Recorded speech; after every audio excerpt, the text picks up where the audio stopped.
Hi friends, I'm Natalie Carey, a certified personal trainer. Today I want to go over beast push-up, otherwise known as loaded beast to push-up, and I want to offer you some drills that you can use to work up to the exercise, as well as some modifications that you can switch out instead of choosing to do the exercise. So that we know what we're modifying, let's go over a traditional beast push-up, otherwise known as a loaded beast to push-up.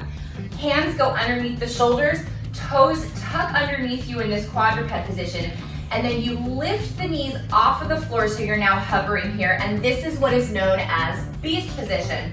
Now, loaded beast position, you would walk your feet back or your hands forward, push your hips back towards your heels, and now you're in kind of an extended child's pose. So you want your knees to be just a little bit wider than your torso so that there's room for you to push that torso back. If they're narrow, like so, your chest is gonna get stuck on your knees. You won't be able to push back quite as far.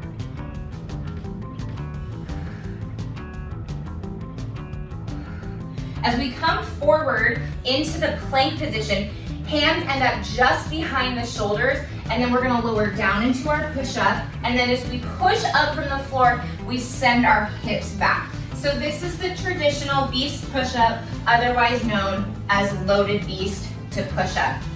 It's super hard. How do we change it up so that we can work up to this exercise, or so that we can modify it and have a different option when we're doing our workouts that include this exercise? First off, if you're having trouble getting your arms into this overhead position, I would recommend, first off, working into child's pose. So feet come together, knees are wide.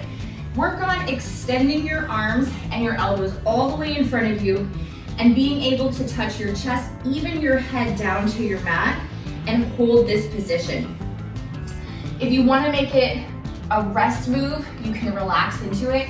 But if you really want to get better at beast push-up, what you're going to do is actively push and grip your hands into the floor so that you've got activation through your shoulders all the way down to your hands.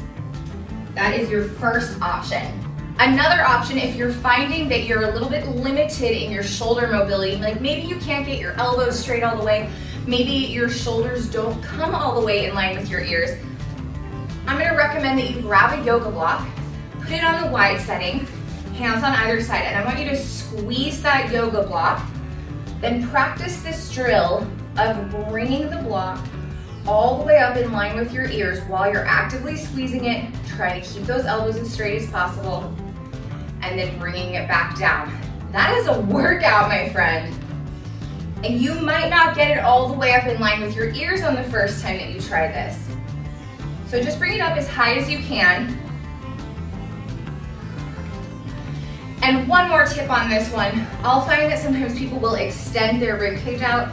Pull your rib cage down so that you're really only working those shoulder joints. If this video is helpful to you so far, go ahead and give it a like and subscribe to my channel, and let's get back to more variations. In addition to shoulder strength and mobility, something else that beast push-up requires is a lot of flexibility in the lower back, the glutes, and the hamstrings. So if you are videotaping yourself doing a beast push-up, or you're watching somebody else do it, and you notice that as they push back, there's this rounding of the lower back of the butt all the way down towards the heels, two things might be happening. Either you or they might have some tight muscles, or two, maybe your feet are too close, and if you brought them back, you would be able to extend your back a little bit more.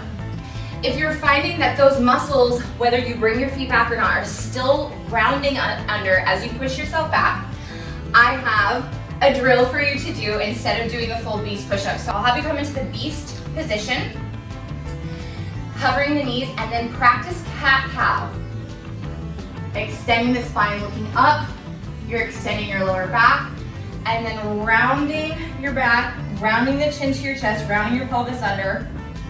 Again, extending and rounding. And this is not easy. This is a hard drill. You might need to keep your knees on the floor, that's fine too. But this is definitely one drill that you can do to work up to that full beast push-up. Here's a great modification for that exercise. Set yourself up into a downward dog. Try to push your heels down towards the floor and get your chest as close to the ground as possible with your booty up there in the air, and then you're going to bend the knees and come back up. This is a great modification if you're working on increasing your flexibility and your mobility in the back of your body as well as the shoulders. And it's a great way to practice that pushing motion that you need to get back into loaded beast.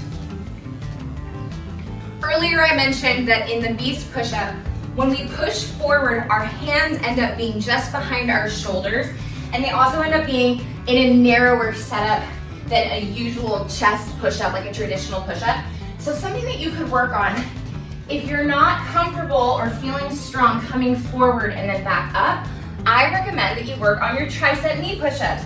So come onto your knees in a plank, make sure those feet are off the floor, shoulders, hips, knees are all lined up. Keep your hands a little narrower than you would on a regular push-up, and then you're gonna squeeze the elbows into your body as you lower down into your tricep push-up. This is also a really great exercise to work up to a chaturanga if you like yoga and you're trying to get stronger at that exercise. Pose, I don't know the right terminology for yoga. Sorry to all my yogis out there.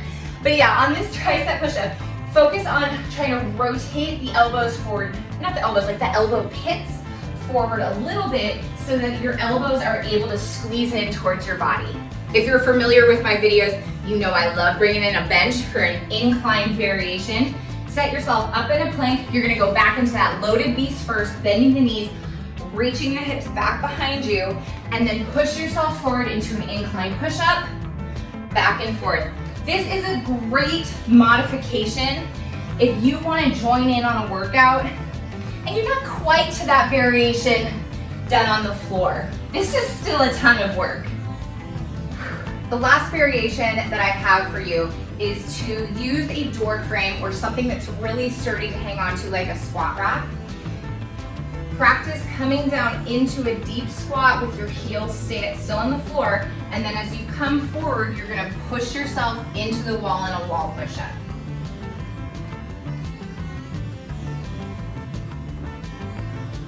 This is great for someone who maybe wants to work on their squat and ankle mobility and also is trying to build that upper body strength.